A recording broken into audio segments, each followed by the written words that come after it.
Assalamualaikum warahmatullahi wabarakatuh. Saya Muhammad Fajar Romdoni. Saya ingin menjelaskan tentang budaya organisasi. Budaya organisasi adalah sebuah karakteristik yang dijunjung tinggi oleh organisasi dan menjadi panutan organisasi sebagai pembeda antara satu organisasi dengan organisasi yang lain. Perkenalkan, nama saya Kania Siti Fatimah. Saya akan menjelaskan PPT budaya organisasi. Selanjutnya adalah contoh budaya organisasi dapat ditemukan dalam berbagai jenis perusahaan dan industri. Klasik contohnya yaitu perusahaan perbankan yang memiliki struktur yang jelas dan aturan yang ketat. Bertanggung jawab yaitu contohnya adalah perusahaan farmasi, yaitu berkomitmen bertanggung jawab atas kesehatan masyarakat. Kreatif contohnya perusahaan teknologi, yaitu selalu mencari inovasi dan mengembangkan produk-produk yang baru. Karakteristik budaya organisasi adalah inovasi dan pengambilan risiko, mencari peluang baru, mengambil risiko bereksperimen, dan tidak merasa terhambat oleh kebijakan dan praktek-praktek formal. 2. Stabilitas dan keamanan untuk mengantisipasi kejadian yang dapat disangka sebelumnya, serta penerapan dari aturan-aturan yang mengarahkan perilaku. 3. Penghargaan kepada orang. 4. Orientasi hasil, memiliki perhatian dan harapan yang tinggi terhadap hasil, capaian, dan tindakan. Proses terbentuknya budaya organisasi adalah: pertama, filosofi pendiri; kedua, kriteria pendiri; ketiga, ada manajemen puncak, dan di bawahnya ada sosialisasi, dan yang akhir adalah budaya organisasi. Fungsi budaya organisasi adalah identitas. Budaya mengandung rasa identitas untuk suatu organisasi. 2. Komitmen. Budaya memfasilitasi lahirnya komitmen untuk sesuatu yang lebih besar daripada kepentingan individu. 3. Stabilitas. Perangkat sosial yang membantu menyatukan organisasi dengan memberikan standar tentang apa yang harus dikatakan dan dilakukan karyawan. Kepemimpinan yaitu di mana seseorang berpengaruh terhadap orang lain dalam mengarahkan, memberi semangat, memotivasi kegiatan mereka agar tercapai tujuan kelompok. Kemudian teori kepemimpinan. Ada 3. Yang pertama, teori karakteristik, di mana karakter seseorang menentukan jiwa kepemimpinan. Kemudian yang kedua, teori perilaku, di mana perilaku spesifik seseorang yang membedakannya dengan pemimpin lain. Kemudian yang ketiga, teori kepemimpinan situasional, di mana pemimpin mampu menganalisis situasi apakah bawahannya sudah cukup matang atau belum. Fungsi kepemimpinan, yang pertama instruktif, yaitu memberi instruksi; yang kedua konsultatif, konsultasi kepada bawahan atau menerima konsultasi dari bawahan. Kemudian yang ketiga partisipasi, yaitu pemimpin mampu mengaktifkan partisipasi bawahannya.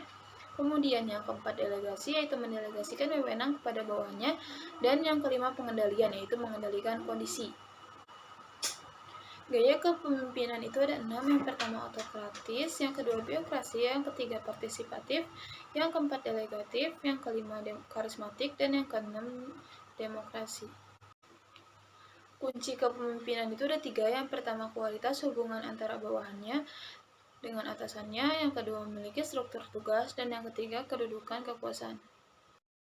Perkenalkan, nama saya Kania Siti Fatimah, menjelaskan materi 11 tentang pengambilan keputusan. Pengambilan keputusan yaitu proses yang digunakan oleh pemimpin atau manajer untuk menentukan apa yang harus dilakukan dalam situasi tertentu. Proses pengambilan keputusan itu ada 8. Yang pertama adalah mengidentifikasikan masalah, mengidentifikasikan kriteria keputusan, menganalisis alternatif, mengembangkan alternatif, memilih satu alternatif, melaksanakan alternatif yang sudah terpilih, memberikan bobot pada kriteria, mengevaluasi efektivitas keputusan. Peran kepemimpinan pengambil keputusan itu pemilihan 2 alternatif.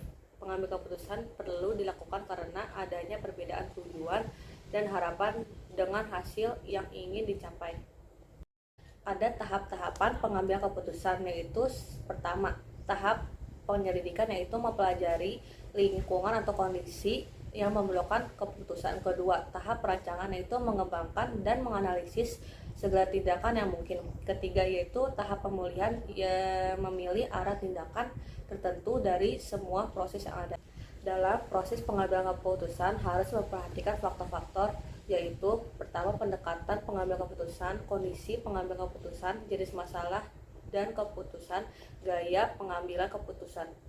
Selanjutnya tujuan lain dari pengambilan keputusan antara lain yaitu pertama meningkatkan efisiensi dan efektivitas, kedua meminimalkan risiko, ketiga mengoptimalkan pemanfaatan sumber daya, keempat yaitu membuat keputusan yang sesuai dengan nilai-nilai etis dan sosial, kelima memperbaiki kualitas hidup individu atau masyarakat.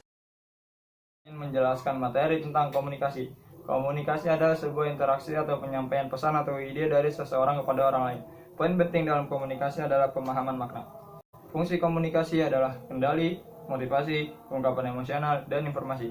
Tujuan komunikasi: 1. Agar komunikator dimengerti komunikan, 2. Agar dapat mengenal orang lain, dan ketiga, agar pendapat dapat diterima oleh orang lain. Proses komunikasi: message, pesan atau tujuan yang akan disampaikan. 2. Medium, media yang digunakan untuk menyampaikan pesan. 3. Encoding adalah proses pengubah pesan menjadi simbol. Keempat, decoding, proses menerjemahkan kembali pesan dari pengirim. Dan kelima, feedback, seberapa cepat penerima dapat menanggapi pesan. Tahapan komunikasi: fact finding, mencari fakta tentang komunikan terkait keinginan dan komposisinya. Kedua, planning, tentang apa yang ingin disampaikan dengan cara bagaimana menyampaikan. Dan ketiga, communicating, proses komunikasi. Dan keempat, evaluasi, terkait bagaimana hasil komunikasi. Nama saya Delvi Duyanti. Di sini saya akan menjelaskan tentang manajemen kinerja. Manajemen kinerja merupakan aktivitas untuk memastikan agar tujuan organisasi dicapai sebagai konsisten melalui proses perencanaan, pelaksanaan, evaluasi, dan penilaian kinerja perangkat organisasi yang bertujuan untuk meningkatkan kinerja organisasi, tim, dan individu dalam suatu keterkaitan agar mencapai tujuan organisasi yang telah ditetapkan sebelumnya. Adapun tujuan penilaian kinerja karyawan, informasi untuk penetapan imbalan atau gaji dan promosi jabatan, melihat perilaku bawahan yang berkaitan dengan kinerja, dan menetapkan rencana karir berdasarkan kekuatan dan kelemahan karyawan. Siapa saja sih yang melakukan penilaian kerja? Ada atasan langsung, rekan kerja, komite penilaian diri sendiri, bawahan, dan umpan balik 360 derajat. Apa saja langkah-langkah dalam menilai kinerja? Yang pertama, mendefinisikan pekerjaan. Yang kedua, menilai kinerja kerjanya. Dan yang ketiga, menyampaikan hasil penilaiannya. Apa saja permasalahan dalam penilaian kinerja karyawan, yaitu bias penilaian, halo efek, sentral tendensi, leniency atau kelunakan, strictness atau keketatan, dan resensi. Apa saja metode-metode penilaian kinerja? Yang pertama, menulis esai, ada BAARS, ada peristiwa penting, ada perbandingan multi karyawan, dan ada pula penilaian 360, ada juga skala penilaian grafis, dan yang terakhir ada MBO, yaitu Management Basis Objective. Perkenalkan, nama saya Fatimah Puraini. Saya di sini ingin menjelaskan mengenai delegasi. Delegasi adalah pelimpahan wewenang, pemberian tanggung jawab, atau tugas yang diberikan kepada orang lain untuk diselesaikan. Jenis delegasi. Ada beberapa jenis delegasi yang dilakukan oleh manajer, diantaranya sebagai berikut. Pertama, delegasi umum, kedua, delegasi informal, ketiga, delegasi formal, dan keempat, delegasi lateral, kelima, delegasi khusus. Tujuan delegasi. Pertama, meningkatkan efektif dan efisien kepada organisasi, memberikan peran kepada individu, membantu atasan atau manajer, memotivasi karyawan, menjadi media pembelajaran, dan memberikan kesempatan kepada bawahan.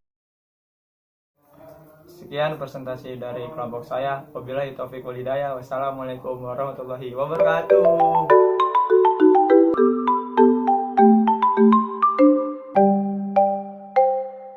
kasih.